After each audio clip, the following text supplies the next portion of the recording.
Good morning, children. Last time we will discuss about the in science class 6 chapter 3rd fiber to fabric, and today in second part we will learn about the spinning cotton yarn. You can try making cotton yarn yourself. अगर activity 4 की बात करें, hold some cotton wool in one hand. आपको cotton wool लेनी है. Pinch some cotton between the thumb and forefinger of the other hand. Now gently started pulling out the cotton.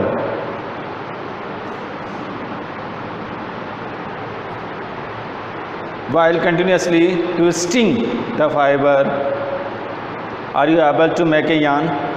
आप cottons को लेंगे, उसको प्रेस करेंगे, थोड़ा रब करेंगे तो आपको उसमें से रेशे निकलते हुए नजर आएंगे. That is called yarn. The process of making yarn for fibers is called spinning. The process of making yarn from fibers is called the spinning. उसको spinning कहा जाता है. In this process, fibers from a mass of cotton wool are drawn out and twisted. This brings the fibers together to form a yarn. तो वो yarn को बनाते हैं. A simple device used for spinning is a hand spindle. एक instrument काम में लिया जाता है, and that is called in Hindi टकली.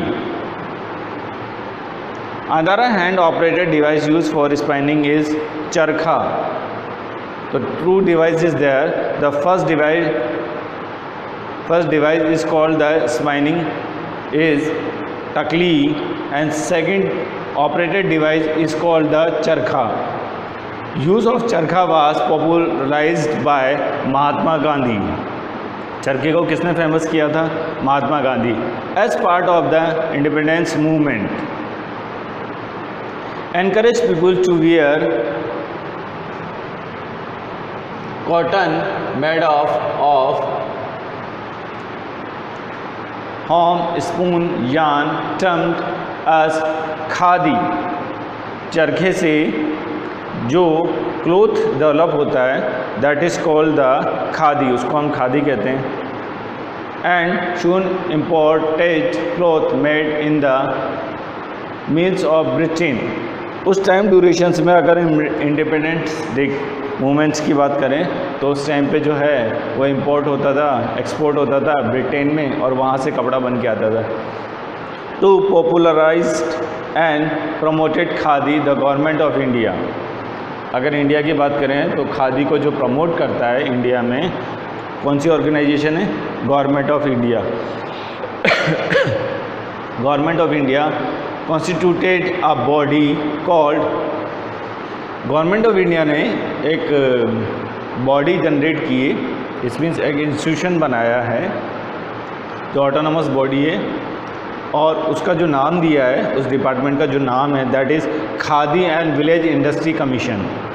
इन 1956 में गवर्नमेंट ऑफ इंडिया ने कॉन्स्टिट्यूशन के थ्रू एक इंस्टीट्यूट बनाया. The institute is called the khadi and village industry commission. Next है spinning of yarn on a large scale is done with the help of spinning machines.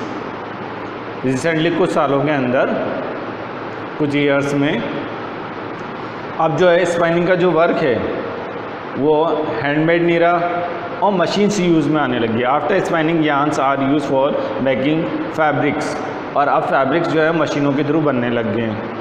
yarn to fabrics.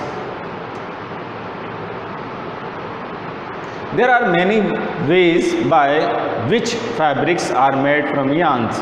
The two main processes are weaving and knitting. अगर हम yarn से fabrics बना रहे हैं, there is a two process. दो process हैं आपके पास में. कौन सा है? First process is called the weaving and second process is called the knitting.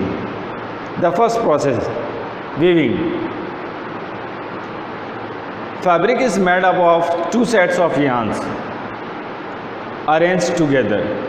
जो छोटे छोटे धागे होते हैं उनको एक दूसरे के साथ में कोऑर्डिनेट करते हैं और अरेंज करते हैं। The process of arranging two sets of yarn, दो यार्न्स को अगर अरेंजमेंट करते हैं together to make a fabric, तो उससे फैब्रिक बनता है, and that is called, the process is called the weaving, उसको वीविंग कहा जाता है।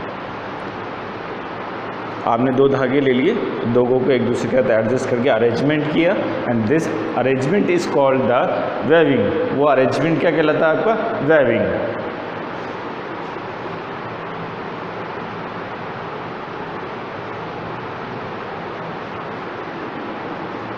जिस तरीके से आप देख रहे हैं शीट्स में, you have seen the sheets, there arrangement is there, ये अरेंजमेंट कर रहे हैं। This arrangement is called the weaving, इस अरेंजमेंट को ही हम वेविंग कहते हैं। शीट ले ली, उसमें से छोटे छोटे अलग अलग स्टेप्स निकाल लिए, स्ट्रिप्स बना के, और इस स्ट्रिप्स को एक दूसरे के साथ में अरेंज कर दिया।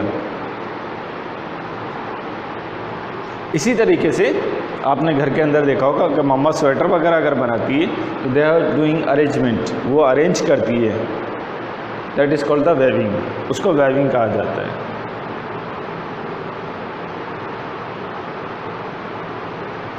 In a similar manner, two sets of yarns are woven to make a fabric. वो fabric को बनाता है। The yarns are much thinner than or paper strips. जो पेपर स्ट्रिप्स आप निकालते हैं, जितनी बारीक निकाल सकते हैं उससे भी बहुत ज़्यादा बारीक होता है। Weaving of fabric is done on looms.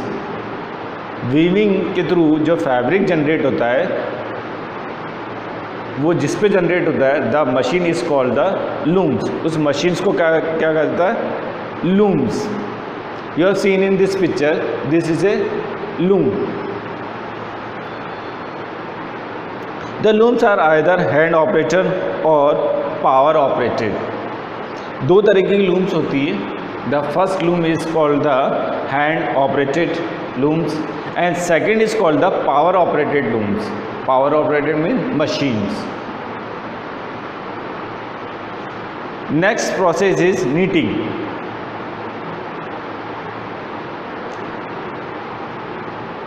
A single yarn is used to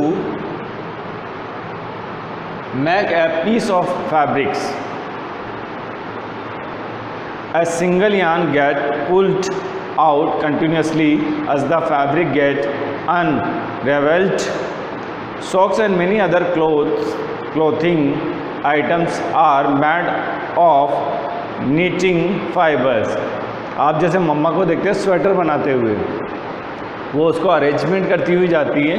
they have made cloth, वो क्लॉथ का शेप में आता है, that is called the knitting, उसको बोला जाता है knitting. Knitting is done by hand and also on machine.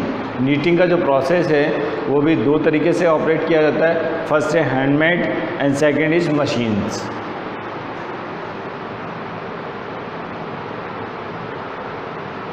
Waving and knitting are use for making different kinds of fabrics. कई तरीके के फैब्रिक्स जनरेट होते हैं। This fabrics are use for a variety of clothing items.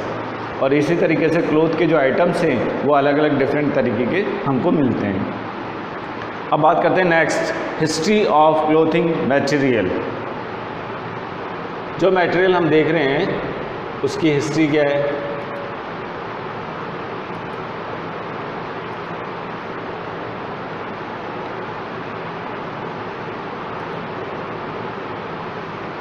Have you ever wondered what materials people used in ancient times for clothes? It appears that in those times people used the bark and big leaves. अगर हम Asian times की बात करते हैं तो Asian times में लोग जो थे वो पेड़ों की छालों को और बिग लीव्स, बड़ी पत्तियों को क्लॉथ के रूप में काम लेते थे। बिग लीव्स ऑफ ट्रीज और एनिमल स्किन्स को काम में लेते थे, and force to cover themselves, जो उनको कवर करती थी। After people began to settle in agricultural communities, जब धीरे धीरे व्यक्ति जो है कम्युनिटी में रहने लगा, they learn to weaving wings and grass into mats, और धीरे धीरे वो चीज़ों को बनाने लगा, मैट्स वगैरह and baskets. When animals, fish or hair were twisted together into long strands this were weaving into fabrics. धीरे धीरे वो बालों को काम में लेने लग गया। अलग अलग जो एनिमल्स थे उनके बालों को अलग अलग चीज़ों को, डिफरेंट टाइप की चीज़ों को बनाने के लिए काम में लेने लगा। They earlier Indians wore fabrics made out of cotton. Earlier times की बात करें तो इंडियंस जो थे उन्होंने कॉटन को यूज़ करना शुरू किया। They grew in the region near the river Ganga. कहाँ सबसे पहले स्टार्ट हुआ? They was started in the banks of Ganga. Ganga का जो पार्ट था उस पर उन्होंने कॉटन्स को ग्रो करने शुरू किया और वहीं से ही हमें ये चीज़ मिलनी शुरू हुई। Flax is also a plant that gives natural fibres. Flax जो है वो एक तरीके का प्लांट है जो हमें नेचुरल फाइबर्स प्रोवाइड करता है। In Asian Egypt cotton as well as flax were cultivated near the river Nile and were used to making fabrics. अगर इजिप्ट की बात करते हैं तो इजिप्ट में भी दोनों तरीके के जो है कॉटन भी मिलता है, वहाँ पे फ्लैक्स भी मिलता है। दे वर कल्टिवेट करते हैं उसको। कहाँ पे कल्टिवेट हुआ है लेकिन वहाँ पे इजिप्ट में? नाइल रिवर्स के पास में। In those days stitching was not non. Stitching करना नहीं जानते थे लोग उस टाइम पे। स्टिचिंग मतलब उसको बनाना उस तरीके। People simply drape the fabrics around different parts of their bodies. वो अपनी बॉडीज़ के अकॉर्डिंग उसको एडजस्ट कर लेते थे। Many different ways of draping fabrics were used. और कई तरीके फैब्रिक्स वो यूज़ करते थे। With the invention of the swing needle, जब नीडल बनी पीपल स्टार्टेड स्टिचिंग, तो लोगों ने उसको स्टिचिंग करना शुरू कर दिया। फिर स्टिचिंग करना मतलब उसको जोड़ना थ्रू द यान के through. Stitching fabrics to make clothes, और क्लॉथ्स बनने लगे। Stitches clothes have gone through many variations, कई तरह की वेरिएशंस आने लगे उसमें। सिंस दिस इन्वेंशन, इस इन्वेंशन के बाद में। But is it not imagine that even today sarees, dhotis, lungi, turban is used as an unstitched piece of fabric। पर इस टाइम पे भी कुछ चीज़ें ऐसी हैं जो विदाउट स्टिचिंग की बनती है, जैसे साड़ी है, धोती है, लुंगी है, टर्बन है। Just as there is a large variety in the food eaten all over our country. जिस तरीके से एक फूड में आप वैराइटीज़ देखते हैं अलग अलग तरीके की, उसी तरीके से क्लोथ्स में भी आपको कई तरीके की वैराइटीज अब मिलती है।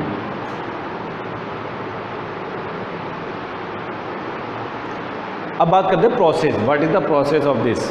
The process is cotton rolls जो हैं उसको गिनिंग के थ्रू हम फाइबर्स में कन्वर्ट करते हैं। फाइबर से स्पाइनिंग होता है। स्पाइनिंग का जो प्रोसेस है उससे वो यान में कन्वर्ट हो जाता है। यान के दो प्रोसेस हैं, two process is there. First is knitting, second is weaving. दोनों प्रोसेस के through we will generate the fabrics. हम फैब्रिक्स को बनाते हैं, इस मीन्स क्लोथ्स को बनाते हैं। फैब्रिक्स कपड़ा बनाते हैं। फैब्रिक्स मीन्स कपड़ा। I hope you understanding this lesson properly.